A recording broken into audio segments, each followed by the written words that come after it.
नमस्कार. ठाण्याच्या राजकीय, सामाजिक आणि सांस्कृतिक घडामोडींचं वर्तमान चित्र दाखवणाऱ्या ठाणे वर्तमानमध्ये मी नितीन बोरसे आपलं पुन्हा एकदा हार्दिक स्वागत करतो.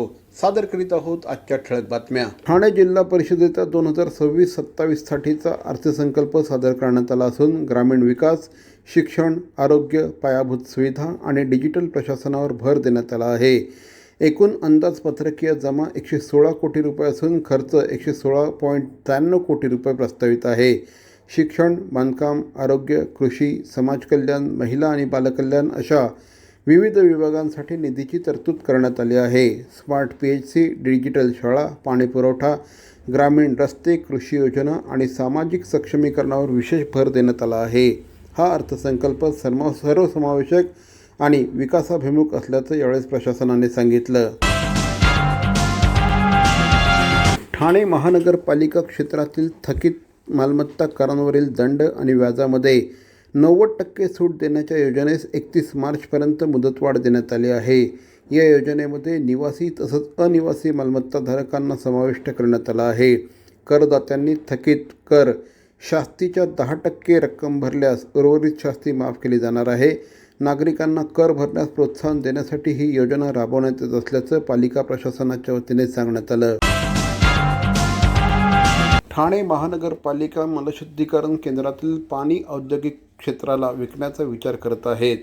या योजनेतून महापालिकेला उत्पन्न मिळेल तसंच पिण्याच्या पाण्याची बचत होऊन टंचाईग्रस्त भागांना पाणी देता येईल असा दावा प्रशासनाने केला आहे. शहरातील 8 मलजलशुद्धीकरण केंद्रांमधून मोठ्या प्रमाणात प्रक्रिया केलेलं पाणी उपलब्ध होत असून त्याचा पुनर्वापर वाढवण्याची योजना आहे. शहरातील 24 नाल्यांचं पाणी प्रक्रिया करून वापरण्याचा देखील मेगा प्लॅन आहे. या प्रकल्पासाठी सुमारे 70 कोटी रुपयांचा खर्च अपेक्षित आहे. दररोज 241 दशलक्ष लिटर पाण्याचा पुनर्वापर यामुळे शक्य असल्याचं प्रशासनाने सांगितलं. भवानी ज्वेलर्स ठाणे, पारंपरिक आणि आधुनिक दागिन्यांचा अप्रतिम संगम. प्रत्येक स्त्रीची पहिली पसंती भवानी ज्वेलर्स ठाणे. नक्की भेट द्या. राजस्थान दिवस के उपलक्ष्य पर राजस्थान महोत्सव सोमवार दिनांक 30 मार्च 2026 शाम 5 बजे से रात 10 बजे तक. आयोजक राजस्थान विकास मंच, महाराष्ट्र राज्य. कार्यक्रम स्थल वेदांत मैदान, खुला रंगमंच, वर्तनगर प्रवक्ता समिति के सामने, ठाणे पश्चिम. मुख्य आकर्षण मुख्य लोक गायक राजस्थान के प्रसिद्ध स्वर लहटी Shri Lahrudas Mewar and party. Rajasthani film अभिनेत्री एवं सुप्रसिद्ध लोक गायिका नृत्यांगना ट्विंकल वैष्णव. राजस्थानी फिल्म अभिनेत्री एवं सुप्रसिद्ध नृत्यांगना सोनल रायका. राजस्थानी लोक कलाकार हमीरा राम रायका जोधपुर से. अवश्य पधारे. राजस्थान दिवस के उपलक्ष्य पर राजस्थान विकास मंच महाराष्ट्र आयोजित राजस्थान महोत्सव.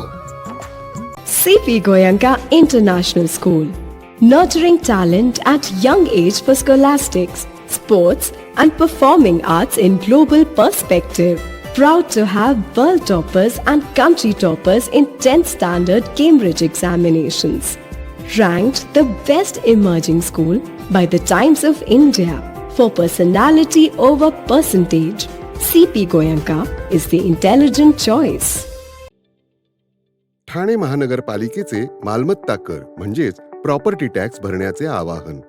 सन 2022-23 या आर्थिक वर्षाचे मालमत्ता कराचे म्हणजेच प्रॉपर्टी टॅक्सचे बिल ठाणेकर करदात्यांना महापालिकेमार्फत आर्थिक वर्षाच्या सुरुवातीस म्हणजेच माहे एप्रिल 2022 मध्ये देण्यात आलेले आहे. तथापि अद्यापही काही करदात्यांनी मालमत्ता कर महापालिकेकडे जमा केलेला नाही. सध्या आर्थिक वर्षाचा अंतिम टप्पा सुरू झाला आहे. मालमत्ता कर वसुलीसाठी महापालिकेतर्फे कडक कारवाई हाती घेण्यात आली आहे. या अंतर्गत जंगम मालमत्ता, टीव्ही, फ्रीज, वाहन व इतर जप्त करणे तसेच स्थावर मालमत्ता वॉरंट बजावून जप्त करण्यात येत असून मालमत्तेचा जाहीर विक्रीद्वारे लिलाव करून कराची रक्कम वसूल करण्यात येत आहे. मालमत्तेस पाणी पुरवठा करण्यात येणारे नळ संयोजन खंडित करण्यात येत आहेत. त्याचप्रमाणे थकीत मालमत्ता करावर 2% व्याज आकारले जात असल्याने भरावयाची रक्कम वाढत आहे. आपला मालमत्ता कर propertytax.thanecity.gov.in या लिंकद्वारे तसंच गुगल पे, फोन पे, पेटीएम याद्वारे ऑनलाईन पद्धतीने करण्याची सुविधा उपलब्ध करून दिली आहे. शनिवार, रविवार व सार्वजनिक सुट्टीच्या दिवशी नागरिकांना मालमत्ता कर भरणे सोयीचे व्हावे याकरता महापालिकेचे मालमत्ता कर संलग्न कार्यालय या दिवशी कार्यान्वित ठेवण्यात आलेले आहे. तरी मालमत्ता कर वसुलीची अप्रिय कारवाई टाळण्याच्या दृष्टिकोनातून मालमत्ता कर भरून महापालिकेस सहकार्य करावे. धन्यवाद. 30 मार्च 2026 रोजी वेदांत खुल्या रंगमंचावर राजस्थान महोत्सव साजरा होणार आहे.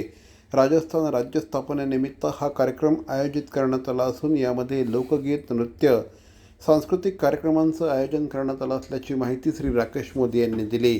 महिलांकडून पारंपरिक घुमर नृत्य सादर केले जाईल. समाजसेवेत उल्लेखनीय कामगिरी करणाऱ्या व्यक्तींना राजस्थान गौरव आणि राजस्थान विभूषण पुरस्काराने सन्मानित करण्यात येणार आहे. कार्यक्रमाला अनेक मान्यवरांची उपस्थिती अपेक्षित असून राजस्थान समाजाच्या वतीने मोठ्या उत्साहात तयारी सुरू आहे. येत्या 30 मार्चला वेदांत खुला ग्राउंड वर्तकनगर इथे राजस्थान महोत्सव राजस्थान विकास मंच द्वारा आयोजित करण्यात आलेला आहे. या कार्यक्रमाच्या माध्यमातून राजस्थान स्थापनाचा दिवस ठाणेकर गेल्या 4-5 वर्षापासून मनवत आहे आणि ह्याच्यामध्ये राजस्थानची लोककला, लोकनृत्य आणि विविध कार्यक्रम राजस्थानी समाजाचे कलाकार प्रस्तुत करणार आहेत. आणि ह्याच्यामध्ये राजस्थानची उपमुख्यमंत्री दिया कुमारी, महाराष्ट्राचे मुख्यमंत्री देवेंद्र फडणवीस, उपमुख्यमंत्री एकनाथ शिंदेजी, परिवहन मंत्री प्रतापजी सरनाईक, खासदार नरेश मस्केजी, संजयजी केलकर, निरंजनजी डावखरे, पूर्वेशजी सरनाईक व विविध क्षेत्रातील राजनीतिक आणि विविध क्षेत्रातील गणमान्य लोक या कार्यक्रमात उपस्थित राहणार आहे. जिन्होंने महिलाओं को आगे लाके एक मंच दिया. हम महिलाओं को आज एक मंच देके हम महिलाएं बहुत आगे तक जुड़ी हुई है और ये जो लास्ट 5 सालों से जो प्रोग्राम हो रहा है उसमें हमारी महिलाओं के जुड़ते जुड़ते काफ़ी कारवा बन गया है. तो वो महिलाएं आज स्टेज पे परफॉर्मेंस होने वाला है जो 30 तारीख को अपना 30 मार्च को जो प्रोग्राम है वेदांत मैदान में. तो आप सभी पधारे. ठाण्यातील येऊर परिसरामध्ये माकडांवर धनुष्यबाणाने हल्ला केल्याच्या सलग 2 घटना समोर आल्या आहेत. या घटनांमुळे वनविभाग सतर्क झाला असून अज्ञात व्यक्तींविरुद्ध गुन्हा दाखल करण्यात आला आहे. जखमी झालेले माकड हे वन्यजीव संरक्षण अधिनियम 1972 अंतर्गत संरक्षित प्राणी असल्याने या प्रकरणाला गंभीर स्वरूप प्राप्त झालं आहे.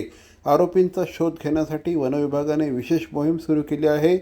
त्याचप्रमाणे या माकडांना ज्यांनी धनुष्यबाणाने मारलं आहे त्याची माहिती देणाऱ्यास 25,000 रुपयांचं बक्षीस देखील जाहीर करण्यात आलं आहे. माहिती देणाऱ्याची ओळख गोपनीय ठेवली जाणार असून नागरिकांनी संशयास्पद हालचालींची माहिती तात्काळ वनविभागाला द्यावी असं आवाहन करण्यात आलं आहे. तर मंडळी, या होत्या आजच्या ठळक बातम्या. ठाणे वर्तमानमधून आम्ही ठाण्याच्या राजकीय, सामाजिक आणि सांस्कृतिक घडामोडींचं वर्तमान चित्र दाखवायचा प्रयत्न करतोय. अर्थातच आपल्या सहकार्याची गरज आहे, तेव्हा आपल्या सूचना आणि समस्या आम्हाला जरूर कळवा. आमचा पत्ता ठाणे वर्तमान, Dadoji Konde stadium, shop number 16, Khardan road, Thane पश्चिम. दूरध्वनी क्रमांक 9820939420. तर मग पुन्हा भेटू उद्या याच वेळी याच ठिकाणी ठाणे वर्तमानमध्ये. तोपर्यंत धन्यवाद. जय हिंद, जय महाराष्ट्र.